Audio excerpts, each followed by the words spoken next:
I'm Denise Watts for G1NBC, and today is Wednesday, January 24th, 2018, and I'm back here with Jared Kowalski, the son of Jerome Kowalski, who was found guilty in 2013 of murdering his brother and wife. And Jared had some more things to say, so thanks a lot, Jared, for sitting down with us again, and tell everybody. Well, thank you again for having me, Denise. I really appreciate it. I also want to thank you for having me last time. I understand that the interview was long. The video that we took was long, but I wanted people to understand the the ground level of what we're dealing with, from the very beginning up to now. So I'd like to make some more short statements on, what is going on and technically what's not going on within Livingston County. Well, the two biggest points are, number one, he didn't get a fair trial. No. Number two, he's innocent. He's innocent. On top of that, 10 years in jail and in prison, and he's innocent. Yes, I mentioned I didn't get a chance to stress it out a lot because, I want people to understand what is going on in Livingston County first and kind of, talk about my dad. But, my dad is innocent. He's 100% innocent. And I truly believe that the police and the authorities within Livingston County believe that also. We were told by a couple detectives during the interviews that they felt my dad was innocent. So, why is he still he's in prison? Why is he still there is a good question. I mean, we have a lot of, from the police reports and stuff, it shows that they weren't really looking at my dad fully. And, it's almost like they just stopped. Because it was almost a year that my dad was in jail, at Livingston County Jail, and they continued to look at different avenues of who could have done this. And you can totally see that clearly by the police reports. It was for a full year, and it was almost like they knew my dad was innocent, because why would they continue looking at other avenues of who could have done this? Because really the only evidence they had on your father is confession that he made under distress, right? That's absolutely right, Denise. He was under the influence of drugs and alcohol.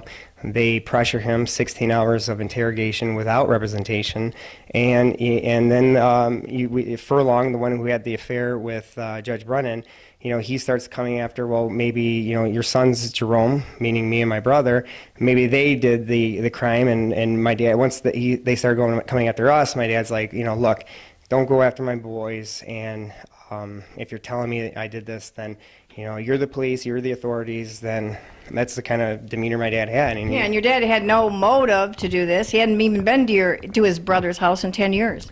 No, he had no motive. And the thing is that the Pam Moss, the assistant prosecutor in court, she made it to be this big drama, and she said it was Cain and Abel from the Bible, and my dad was jealous of my uncle and his money. So that, she tried to build a story that was false and trying to make my dad look jealous of my uncle, and that's because she had to build something. The prosecuting office had to build something to make my dad look guilty, but there's nothing that tied my dad to the scene. There's no DNA, no fingerprints, no footprints. There's nothing. No weapon. No weapon, and the murder weapon was never found. There's zero DNA, zero anything that ties my dad other than the false confession. And I mentioned before, false confessions are real in America, and educate yourself on it, please. It's 25 years of the Innocence Project. They talked about false confessions, and it's 30% of people that are found guilty are from false confessions, and they're starting to find people innocent. So what do you think is the reason that they went on this with your dad? And you must know that, somebody actually killed these people, so. Right, absolutely. Like I was talking about before, you can see from the police reports that a year that they were looking at, other avenues. The thing is that they almost like said, what, we had someone locked up for almost a year now. It's going to make us look bad if we say we had the wrong person in jail. Mm-hmm. And they did everything in their power to just, let's get this to trial, and let's get this thing rolling, like Pam Moss said, and convict my dad.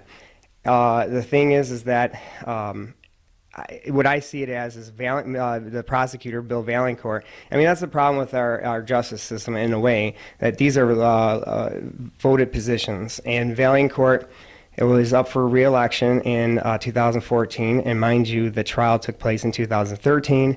The same thing for Judge Brennan. You know, she was appointed by Jennifer Granholm in 2006, and her term was up, and she was up for re-election also in 2014, which Bill Valancourt supported Judge Brennan, who a lot of people disliked Judge Brennan and before the trial. And she kind of had to make a name for herself. Now, you know, I know the jury is the one that ultimately finds someone innocent and guilty, but the way Judge Brennan ran that trial, the way she you had Pam Moss, who was objecting to, 80% of things that we were trying to educate the jury on. She would object. You had Sean Furlong, the police officer, the detective who was having an affair with Brennan. He was whispering in Pam Moss's ear. She'd object, and Brennan would sustain 75 to 80% of those objections. And, my dad's attorney, who he wasn't he was a defense attorney, white collar crime attorney, but he says, I've never seen so many objections by the prosecutor and so many granted by the judge. So, and what I see is that, they had to make themselves presentable to the voters of Livingston County. And for someone that Brennan, before this, a lot of people didn't like her, but she still was she was elected to her position in the 2014 election, and Valancourt supported her. Valancourt ran on my dad as the biggest case he had under him while he was prosecutor before that.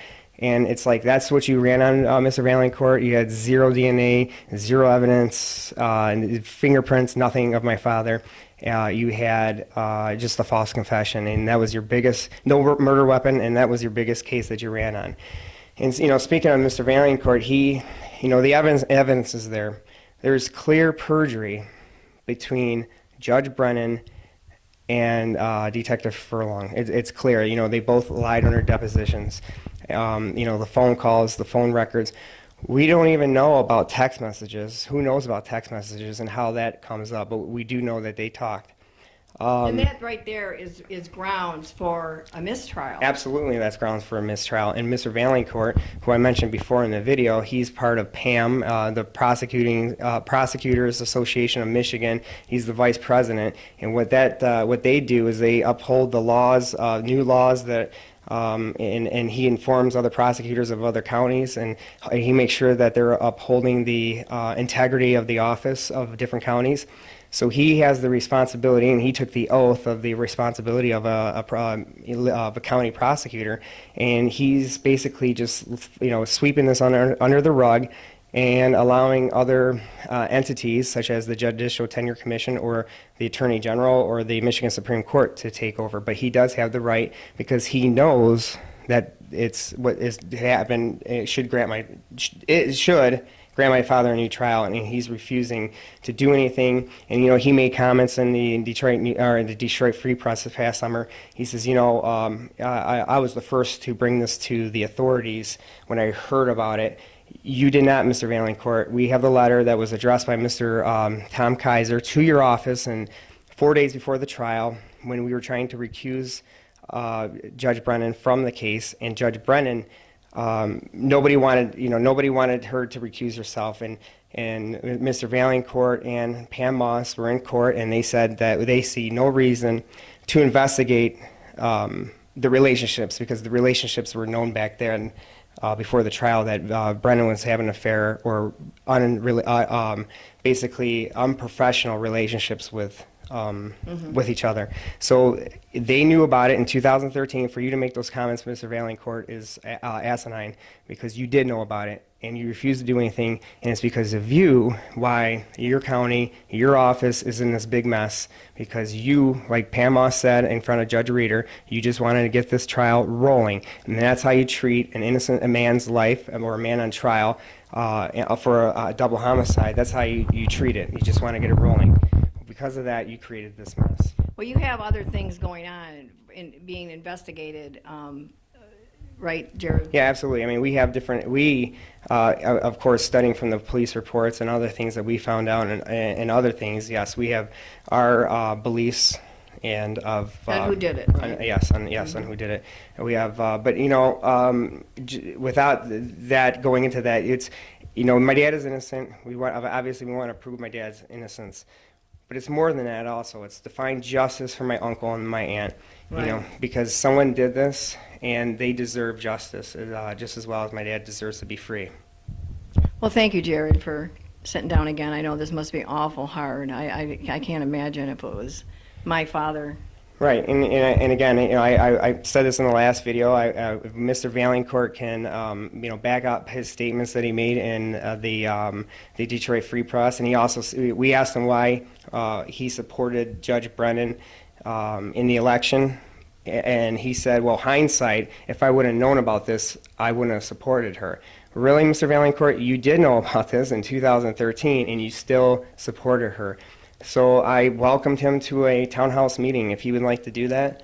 I would love to have him if he can back up those statements and kind of tell the public, you know, why my dad hasn't given a free trial or a fair trial, Yeah, and he just a fair trial, excuse me, and he deserves to be given a trial because honestly, we know that my dad is innocent. And you know, there's like I said, a couple police officers that did mention also they felt my dad was innocent. So the truth needs to come out. Okay, Jared, well, good luck. Thank you you. again. And I am Denise Watts with GNBC. Please share the video and, you know, post your comments because we'd like to hear, you know, what you guys all think too. And, you know, since this is short and quick, if anybody hasn't watched the other one, I also mentioned please watch and Google Crime Watch Daily, Jerome Kowalski, because Crime Watch Daily with Chris Hansen did a big show on this case with Judge Brennan, the affair with Sean Furlong, and my father, and doing a great job showing my father and how he's innocent. Okay, thank you, Jared. Thank you. Good luck. Thank you very much.